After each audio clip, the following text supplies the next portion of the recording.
Hello everyone, नमस्ते सबैजनालाई। म चाहिँ आज होम सर्भिसको लागि जाँदैछु। बिहानको 3:30 बजेतिर हामी चाहिँ निस्क्यौँ अनि लोकेसन चाहिँ यति कन्फ्युज भयो कि 15 देखि 20 मिनट चाहिँ हाम्रो टाइम लस नै भयो। उहाँ हुनुहुन्छ मेरो first bride of the day Sujana Adhikariji. मलाई चाहिँ उहाँको बहिनीले बुक गर्नु भएको थियो उहाँको मेकअपको लागि अनि उहाँले भनेअनुसार नै मेकअप एन्ड हेयर गरेँ। एकदम नै धेरै राम्रो देखिनु भएको थियो। उहाँले भनेअनुसार गरेको थियो सबै। अनि उहाँ हुनुहुन्छ सुजना अधिकारीजीको बहिनी। उहाँलाई चाहिँ सिम्पल मेकअप गरेँ हामीले।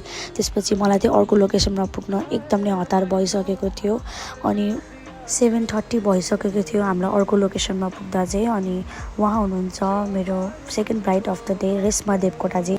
उहाँसँग चाहिँ मेरो कुरा भइरहेको थियो के कसरी गर्ने भनेर। अनि उहाँले भनेअनुसार नै मेकअप एन्ड हेयर गरेँ।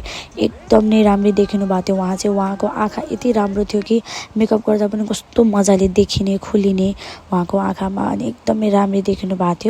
मैले चाहिँ अनि छिटो भिडियो बनाएर उहाँलाई पनि हतार भइसकेको थियो, मलाई पनि। मेरो पनि स्टुडियो फर्केर क्लास सुरु गर्नु थियो। यहाँ चाहिँ आज चाहिँ थ्रेडिङको क्लास भइरहेको छ। एकअर्काकोमा सबैले प्र्याक्टिस गरिरहनु भएको छ।